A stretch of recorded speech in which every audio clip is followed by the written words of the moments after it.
Good afternoon, colleagues, once again. So I did a study um, on behalf of FOJO, and I have already thanked them for the opportunity, but I would like to thank them again because I'm doing a PhD on climate change communication,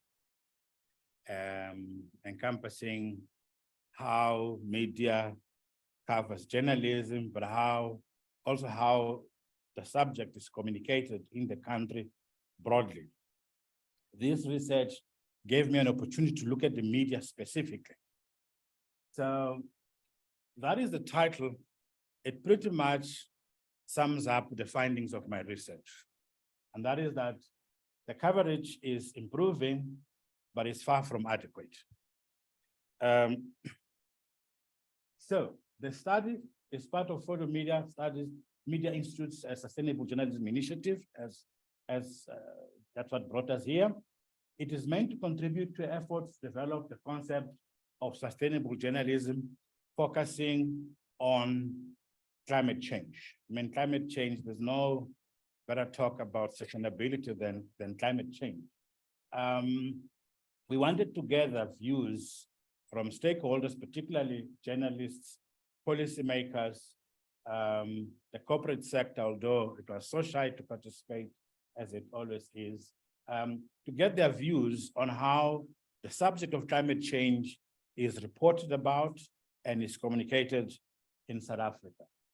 So the study aims were to contribute to efforts to improve climate change journalism in South Africa by reviewing existing literature on climate change so that we would know what other people have been saying about climate change reportage over the years. Mapping of contemporary media coverage. So looking at after having looked at what has been written about before, we're to look at what is being written in the newspapers at the moment. We examined how key stakeholders experience climate journalism. Those key stakeholders, I categorize them into about 4 or 5. Firstly, policymakers with the government, politicians, etc. The second group were business. Business is a key stakeholder because they are the main contributors to carbon dioxide emissions. NGOs play a key role in that they are at the forefront of the fight against climate change. You have scientists who give us information about climate change, but you also have the media who are the vehicles through which the story of climate change is taken to the public. So we also wanted to know what they think could be improved. And we also wanted to examine how key stakeholders perceive climate communication in general outside media coverage, because there are other forms of communication outside media. Of course, the objective is to inform future actions to respond to the inadequate media coverage and communication of the climate crisis. So what we hope to do with this study is to inform future actions. What can be done? What should be done to improve media coverage and communication? How did I do this? Of course, as I said, I reviewed previous studies, several of them. The idea there was to establish the features of climate change reporting and gather the views that scholars and other stakeholders have expressed in the past, as I've already said. And the second part was to look at what current reporting is. And thirdly, I interviewed 42 people in semi-structured and in-depth interviews to find out what actual people think about the reporting of climate change and the communication on the subject in general. I'm rushing because I've got very few minutes. These are the newspapers I've looked at. All of them are online. I didn't have the time to go to a library and look at all the copies. So all of them are online. Some of the biggest reporters of climate change in the country. The numbers in bracket are the number of articles I looked at to look at trends. What are they reporting about? What are they saying about climate change? So some of the key findings are that reporting is dominated by events such as conferences and climate disasters. The news stories in the main talk to top-end policy issues, address business matters related to climate change, and are less aimed at ordinary people. The publications had a considerable high amount of articles drawn from foreign news agencies. All this confirms literature review, and I'll tell you why. For example, reporting being dominated by events such as conferences and climate disasters. Of course, a default journalist will say, yeah, that's what we're supposed to do. When there's a disaster, we go. When there's a conference, we go. But there's a problem about that. What does that mean? It means day-to-day stories about climate change. The ongoing drought in East Africa don't get reported because it's not a breaking news. That is not on.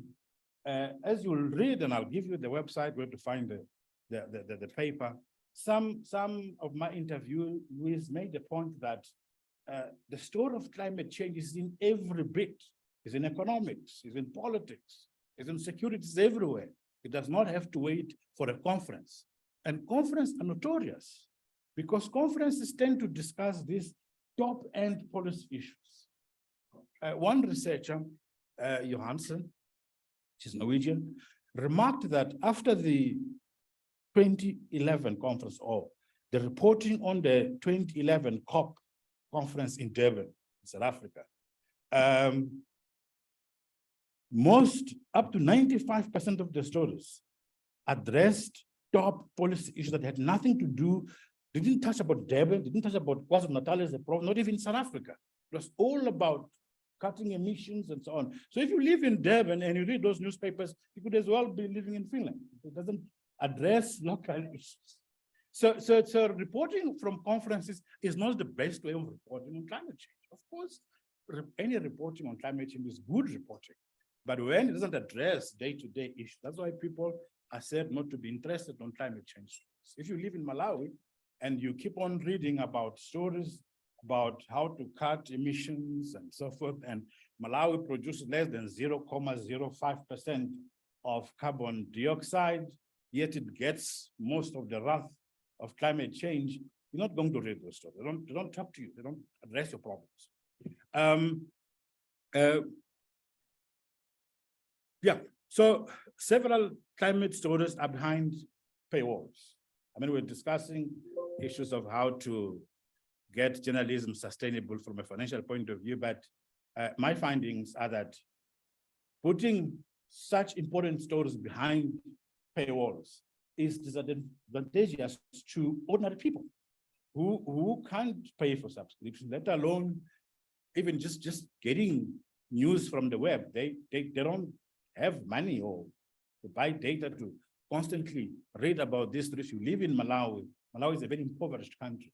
It's susceptible is vulnerable to the effects of climate change. We were just saying last week, 500 people died from Freddy, which is related to climate change.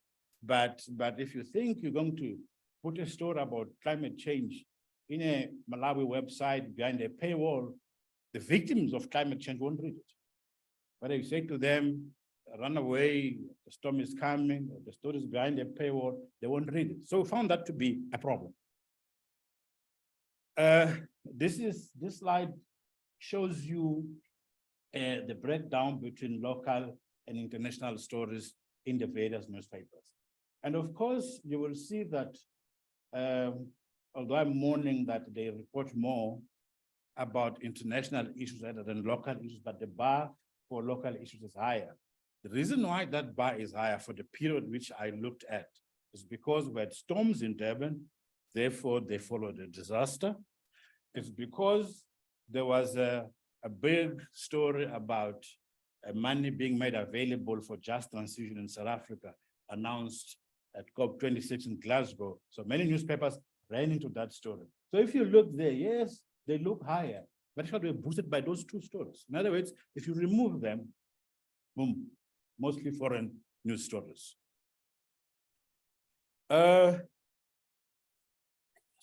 Yes, findings from the interviews are that, of course, people say it's not, the reporting is inadequate.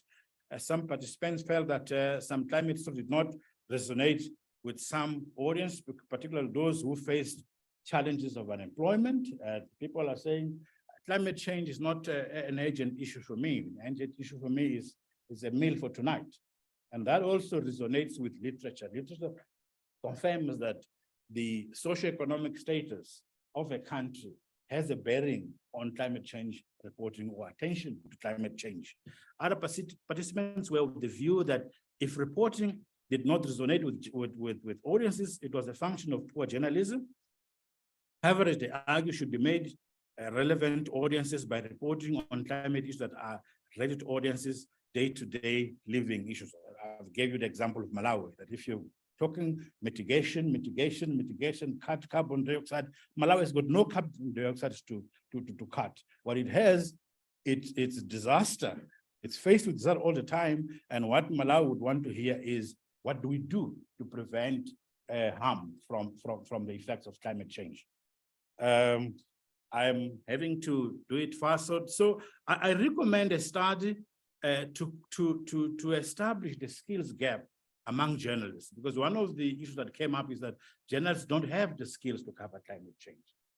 Many of them are even scared of the story of climate change because they think it's all about physical science. You know, the reason why we're journalists, because we couldn't do maths and science. So now you say to us, we must cover scientific issues. The conducting of training courses, I think this is very important. In South Africa, at least, I don't know of any university that offers climate change journalism. So I think we need to rush by offering short courses, at least at the beginning, but with the view to upscaling to full degrees and et cetera on climate change reporting. The same way we have got political reporting degrees, economics reporting, financial reporting. I think Lars said we shouldn't talk about another conference, but I suggest that we have this debate in a form of an indab or a conference or workshop where journalists and other stakeholders would discuss what we need to do, what needs to be done urgently to improve coverage of climate change in South Africa, and indeed communication in general. There was a link established, which also comes from literature and theory, that if government communicated climate change properly, media coverage would also improve, because journalists would follow what government is doing and report about it. So if there is poor communication by government, there will necessarily be poor media coverage. So we need that discussion to see where the situation can be improved. The recommendations are quite many, but I suggest you will find many of them in the paper itself. In conclusion, I think the study is an eye-opener, although we knew some of the things that came up here, but I think we were able to confirm that indeed they're happening. It would be useful to follow through with some of the recommendations, certainly. I also would like to add that, you know, one of the ways in which this kind of subjects, for example, health in South Africa, there was a time when we didn't have much health reporting, and donors made money available to pay salaries of reporters in different newsrooms who would concentrate on covering health stories, because the newsrooms would say, look, we don't have money to follow health. We don't have money. So some donors would pay for reporters. And what that has done is to create a culture in that newsroom of covering such beats. And even when the funding stops, the culture is inculcated. The newspaper is bound to continue. Another way of doing it is to create, as we have in South Africa now, a health news agency, a health news agency that covers health and makes that information available to all media in the country. So that improves coverage by all the media. That is where the paper is. If you would like to read more, it's quite extensive. We'll look it out and we'll critique if you would, but thank you very much.